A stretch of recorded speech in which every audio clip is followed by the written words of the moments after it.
Hi అండి, నేను మీ Shilpa Vinay. Welcome to Vincy kitchen. ఈరోజు వీడియోలో మనం పక్కా కొలతలతో కమ్మనైన రసం పొడి తయారీ విధానాన్ని చూద్దాము. మా సిస్టర్కి యూఎస్ పంపించడానికి కొంచెం ఎక్కువ క్వాంటిటీలో రసం పౌడర్ కొడుతున్నానండి. మీలో ఎవరికైనా ఇలా ఎక్కువ క్వాంటిటీలో రసం పౌడర్ చేసుకోవాలనుకుంటే యూజ్ అవుతుందని వీడియో షూట్ చేశాను. అసలు ఈ రసం పౌడర్తో రసం పెట్టుకుంటే రసం ఎంత కమ్మగా ఉంటాయో. ఈ పొడి రెడీగా ఉందనుకోండి, నిమిషాల్లో మనం ఎంతో టేస్టీ రసం తయారు చేసేసుకోవచ్చు. వీడియోలో మనం పొడితో పాటుగా ఆ పొడితో రసం ఎలా తయారు చేసుకోవాలో కూడా చూద్దాము. మరి ఇంకెందుకు ఆలస్యం, ప్రాసెస్లోకి వెళ్ళిపోదాం రండి. స్టవ్ పైన అడుగు మందం కలిపి ప్యాన్ పెట్టేసుకుని దీంట్లో ఇక్కడ నేను 1/2 కిలో కందిపప్పు తీసుకున్నాను. ఒక లోటా నిండుగా వచ్చాయి. వీటిని లో మీడియం ఫ్లేమ్లో మధ్యలో కలుపుకుంటూ కమ్మటి వాసన వచ్చేంత వరకు వేయించుకోవాలి. మీరు తక్కువ క్వాంటిటీలో చేసుకోవాలనుకుంటే ఇంట్లో ఉండే ఏదైనా చిన్న గిన్నె కానీ గ్లాస్ కానీ తీసుకుని ఆ కొలతతో చేసుకోవచ్చు. కందిపప్పు అయితే మాడిపోకుండా మధ్యలో కలుపుకుంటూ వేయించుకోవాలి.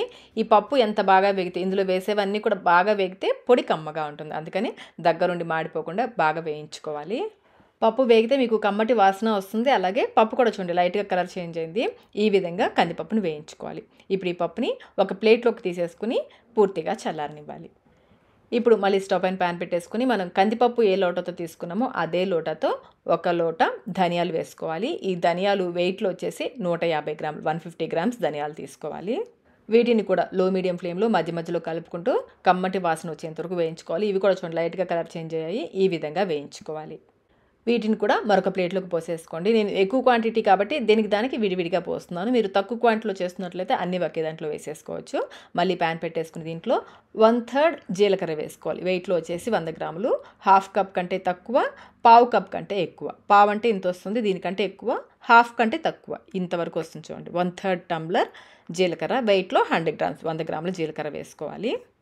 ఫ్లేమ్ని లోలో పెట్టేసి ఈ జీలకర్ర కమ్మటి వాసన వచ్చేంతవరకు వేయించుకోవాలి. ఎక్కువ టైం పడుతుంది, జీలకర్ర త్వరగానే వేగిపోతుంది. ప్యాన్ కూడా బాగా వేడెక్కుంటుంది కదా, త్వరగానే వేగిపోతుంది.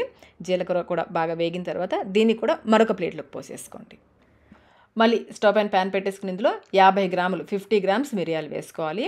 అదే టేబుల్ స్పూన్తో అయితే 6 టేబుల్ స్పూన్లు మనకి మిరియాలు వస్తాయి. మీకు రసం ఘాటుగా కావాలి, మిరియాల ఘాటు ఎక్కువ తెలియాలి అనుకుంటే కొంచెం ఎక్కువ వేసుకోవచ్చు. మా చెల్లి వాళ్ళ పిల్లలు కారం తక్కువ తింటారండి, అందుకని నేను 50 గ్రాముల మిరియాలే వేశాను. మీరు కావాలంటే 1 లేదా 2 స్పూన్లు ఎక్కువ వేసుకోవచ్చు. 50 గ్రాముల మిరియాలు లేదంటే 6 టేబుల్ స్పూన్ల మిరియాలు. వెయిట్లో అయితే అలాగా, స్పూన్స్ మెజర్మెంట్లో అయితే ఇలా వేసుకోండి. ఈ మిరియాలని కూడా ఒక 2-3 నిమిషాల పాటు వేయించేసుకుని మనం జీలకర్ర వేసుకున్నాం కదా, అదే ప్లేట్లోకి వేసేసుకోవాలి.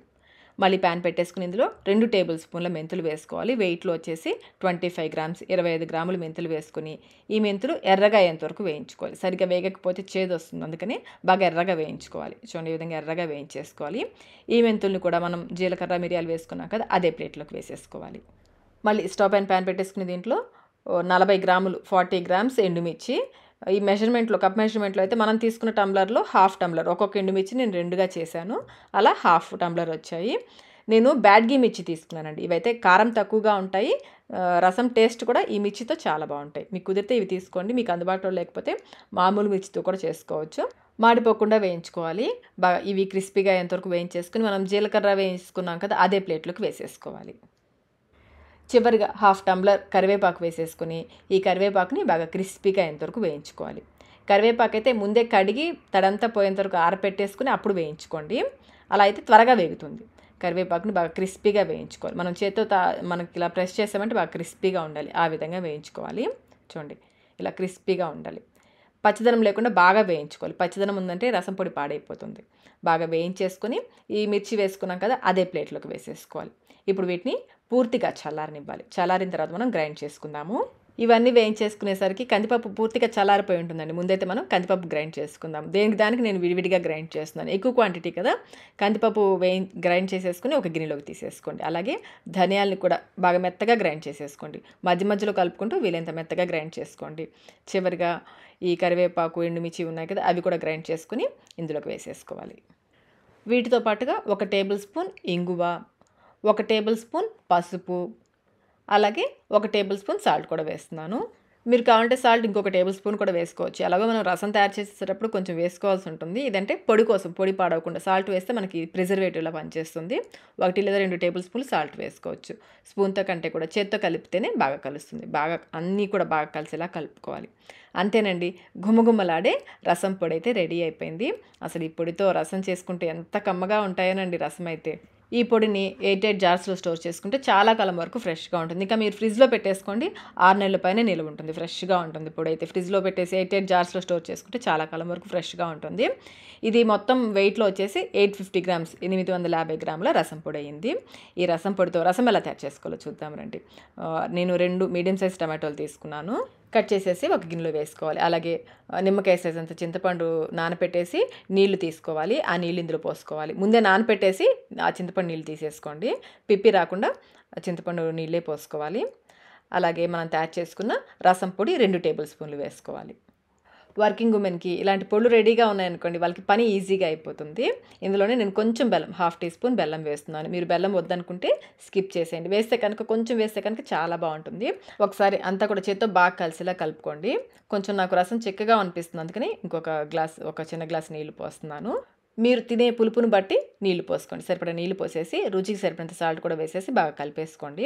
బాగా కలుపుకున్న తర్వాత ఒకసారి టేస్ట్ చెక్ చేసుకోండి. సాల్ట్ ఏమైనా తగ్గితే కొంచెం సాల్ట్ వేసుకోండి. బాగా కలిపేసుకొని స్టవ్ పైన పెట్టేసి మూత పెట్టేసి ఈ రసాన్ని కొంచెం సేపు మరిగించుకోవాలి. రసం కమ్మటి వాసన వచ్చేంతవరకు మరిగించేసుకోండి.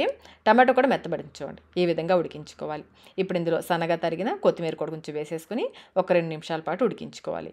ఈలోపు మనం పోపు తయారు చేసుకుందాం. రసంకి 1 స్పూన్ నూనె వేసేసి 1/2 టీ స్పూన్ జీలకర్ర, 1/2 టీ స్పూన్ ఆవాలు వేసుకోవాలి. అలాగే 5-6 వెల్లుల్లి రెబ్బని కచ్చాపచ్చగా దంచుకొని వేసుకోండి. 2 ఎండుమిర్చి, కొంచెం కరివేపాకు, కొంచెం పసుపు. ఆల్రెడీ మనం పొడిలో కూడా వేసాం కాబట్టి కొంచెం పసుపు, కొంచెం ఇంగువ. ఇవి ఫ్రెష్గా వేసుకుంటే బాగుంటుంది రసంకి. కొంచెం కొంచెం వేసుకుంటే సరిపోతుంది. ఇవి బాగా వేగిన తర్వాత మరిగించుకున్న రసంలోకి వేసేసుకోవాలి. ఇల్లంతా రసం వాసనతో ఘుమఘుమలాడిపోతుందండి. చూసారు కదా, రసం పొడితో ఈజీగా మనం రసం తయారు చేసుకున్నాము. టేస్ట్ కూడా ఈ రసం చాలా చాలా బాగుంటాయి. మరి ఈ కొలతలో మీరు కూడా రసం పొడిని ఒకసారి తప్పకుండా ట్రై చేయండి. ట్రై చేసి మీకు టేస్ట్ ఎలా అనిపించిందో కమెంట్ రూపంలో తెలియచేయండి. వీడియో నచ్చినట్లయితే లైక్ చేయండి, మీ ఫ్రెండ్స్కి, ఫ్యామిలీ మెంబర్స్కి షేర్ చేయండి. ఇలాంటి మరిన్ని రెసిపీస్ కోసం మన ఛానల్ని సబ్స్క్రైబ్ కూడా చేసుకోండి. Thank you.